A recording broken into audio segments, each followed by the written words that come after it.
जय माता दी दोस्तों। माता रानी आपकी सारी मनोकामनाएं पूर्ण करें और आप जीवन में खूब सारी तरक्की करें। इसी के साथ आज का जो वीडियो है वो मैं शुरू कर रही हूँ।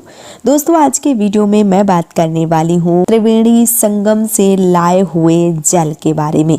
इस जल का प्रयोग हमें किस प्रकार से करना चाहिए, कैसे करना चाहिए, कहाँ रखना चाहिए और रखने के साथ ही साथ किस पात्र में रखना चाहिए, संपूर्ण जानकारी इस वीडियो में आप सबके साथ शेयर करूंगी। तो चलिए शुरू करते हैं आज का वीडियो। त्रिवेणी संगम का जल जिसे गंगा, यमुना और अदृश्य सरस्वती के पवित्र संगम से प्राप्त किया जाता है, भारतीय संस्कृति और धर्म में एक विशेष स्थान रखता है। इसे घर में रखने और इसके विभिन्न उपयोगों को लेकर कई धार्मिक और आध्यात्मिक मान्यताएं प्रचलित हैं। यदि आपके पास त्रिवेणी संगम का जल है तो ये आपके जीवन में सकारात्मक ऊर्जा लाने और विभिन्न बाधाओं से मुक्ति दिलाने में सहायक माना जाता है। इसे सही तरीके से घर में रखने और उपयोग करने से परिवार और सदस्यों में सुख, समृद्धि, स्वास्थ्य और शांति प्राप्त होती है। जब आप त्रिवेणी संगम का जल अपने घर में लाते हैं तो इसे सबसे पहले किसी स्टील, तांबे या पीतल के बर्तन में रखें। यह ध्यान रखें कि इसे प्लास्टिक के बर्तन में ना रखें, क्योंकि धार्मिक मान्यताओं के अनुसार इस धातुओं के बर्तनों में रखा गया जल अधिक पवित्र और शक्तिशाली माना जाता है। जल को घर में सबसे पहले रसोई में कुछ मिनटों के लिए जरूर रखें, जहां पितरों का स्मरण करते हुए इसे मान्यता दी गई है। इसके बाद इसे घर के मंदिर में स्थापित करना चाहिए। इस जल को मंदिर में रखने से उससे पहले उसमें रोली, चंदन, मौली, चावल, कलाबा अर्पित करना चाहिए। यह पूजा के समान है। इसमें गंगा माँ को आमंत्रित किया जाता है कि वे आपके घर में पवित्रता और शांति बनाए रखें। गंगा जल को अत्यंत पवित्र माना जाता है और इसे अमृत के समान माना जाता है।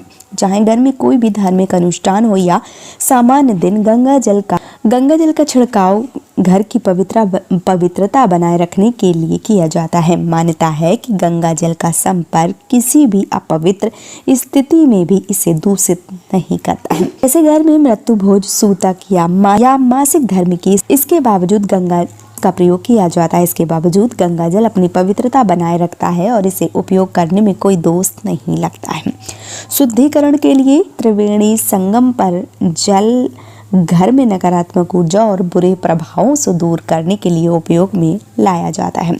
जब भी आपको लगे कि घर में नकारात्मकता या संतुलन है तो गंगा जल का छिड़काव घर के हर कोने में कर लें। इससे न केवल घर का वातावरण पवित्र होता है बल्कि यह देवालय या मंदिर जैसा प्रभाव भी उत्पन्न करता है। विशेष रूप से सोमवार, शिवरात्रि, प्रदोष व्रत, अमावस्या और पूर्णिमा के शुभ दिनों में गंगा जल का प्रयोग अत्यधिक लाभकारी माना गया है। त्रिवेणी संगम का जल पूजा पाठ में विशेष महत्व रखता है। शिवलिंग पर इसका अभिषेक करने से भगवान शिव अत्यंत प्रसन्न होते हैं, क्योंकि गंगा माँ स्वयं शिव के मस्तक पर विराजमान है। गंगा जल से शिवलिंग का अभिषेक करने से व्यक्ति के सभी रोग, दोष और संकट दूर हो जाते हैं और पितृदोष से भी मुक्ति मिलती है। इसके साथ ही परिवार में सुख, समृद्धि और सौभाग्य का वास होता है। जब घर में श्राद्ध या पितृ कार्य होते हैं तब पंडित जी विशेष रूप से गंगा जल की मांग करते हैं। पितरों के तर्पण और अन्य धार्मिक कर्म कांडों में गंगा जल का उपयोग किया जाता है, क्योंकि यह पवित्र जल पितरों की आत्मा की शांति और संतोष प्रदान करता है। तर्पण करते समय गंगा जल का उपयोग करने से पितरों का आशीर्वाद प्राप्त होता है और घर में सुख, शांति का वातावरण बना रहता है। नकारात्मकता से बचाव भी दिलाता है। गंगा जल का छिड़काव उन लोगों पर भी किया जाता है जो किसी अशुद्ध स्थान से घर आते हैं, जैसे दाह संस्कार या किसी बीमारी से पीड़ित स्थान से। यह माना जाता है कि इससे व्यक्ति पर लगे नकारात्मक प्रभाव और बुरी आत्माएं दूर हो जाती हैं। इसके अलावा अगर मन उदास है या आपको कोई चिंता या रोग सता रहा है तो त्रिवेणी संगम के जल का आचमन करते हुए महामृत्युंजय मंत्र का जाप करने से शुभ फलों की प्राप्ति होती है। तो आप त्रिवेणी संगम का जल घर पर लाते हैं तो इसके साथ दान पुण्य करना अत्यंत आवश्यक माना जाता है। यह सुनिश्चित कर लें कि आप जल लेने के बाद संगम स्थल पर दान दक्षिणा अवश्य करें, चाहे वह छोटे से छोटे स्वरूप में हो या बड़े स्वरूप में हो। यह दान उन लोगों के लिए होता है जो गंगा तटों की सफाई रखरखाव का कार्य करते हैं। धार्मिक मान्यता है कि बिना दान के संगम से जल लाना अधूरा माना जाता है और दान करने से इस पवित्र कार्य को पूरा फल प्राप्त होता है। यदि आपके घर में गंगा जल या त्रिवेणी संगम का जल है और आपसे इसे कोई मांगने आता है तो उसे मना ना करें।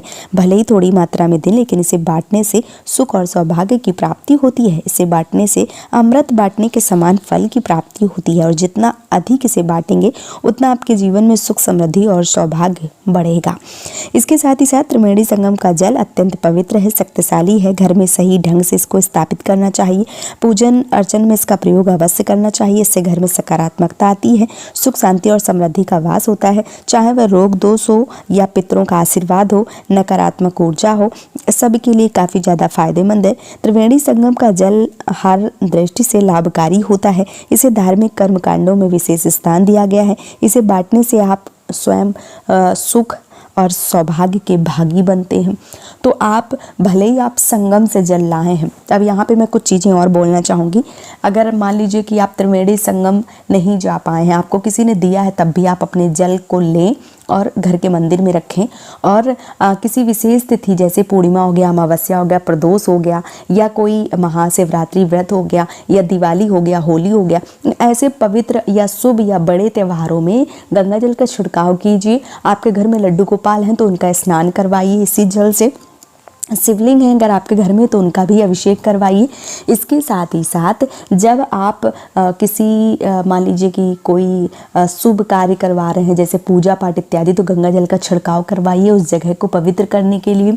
और किसी भी धर्म स्थान पर जाएं, चाहे हरिद्वार जाएं या नासिक गोदावरी जाएं, मतलब कहीं ऐसे स्थान पर जाएं जहां पर गंगा, यमुना या कोई संगम है, वहां से आपको जल जो है वो ज़रूर लाना चाहिए।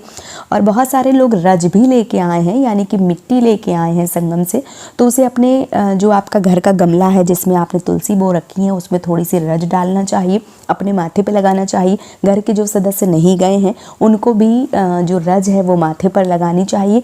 और गंगा जल डाल के किसी विशेष तिथि पे स्नान भी करना चाहिए, जैसे पूर्णिमा, अमावस्या, इन तिथियों में गंगा जल से स्नान भी करना चाहिए। पानी मतलब पानी की मात्रा ज़्यादा लें, बाल्टी में और थोड़ा सा गंगा जल डाल के स्नान करना चाहिए। गंगा जल जब भी आप डालें तो सबसे पहले पात्र में गंगा जल, उसके बाद शुद्ध जल जो है वो डाल के स्नान करना चाहिए। और घर में जैसे मैंने बता दिया कि अगर आपके घर में लड्डू गोपाल हैं या शिवलिंग है तो उनको स्नान करवाइए। और जो भी पूजा पाठ करते हैं उसमें गंगा जल का प्रयोग जो है वो आपको ज़रूर करना चाहिए। घर में नकारात्मकता को दूर करता है और जो गंगा जल है वो बहुत ज़्यादा शुभ है। तो आप अपने घर में भले ही थोड़ा ही रखें, लेकिन गंगा जल हर एक घर में ज़रूर होना चाहिए। तो उम्मीद करती हूँ कि गंगा जल के बारे में ये महत्वपूर्ण जानकारी आप सबको पसंद आई होगी। वीडियो पसंद आया है तो आप मुझे सपोर्ट जरूर करें, इस चैनल को सब्सक्राइब करके और वीडियो को लाइक करके, और कमेंट बॉक्स में हर हर गंगे ज़रूर लिखें। वीडियो अगर पसंद आया है तो आप इसे प्रियजनों के साथ, जिनको ज़रूरत है, आवश्यकता है, जानकारी चाहते हैं, उनके साथ शेयर भी कर सकते हैं। आज का वीडियो यहीं पे समाप्त कर रही हूँ दोस्तों। जय माता दी।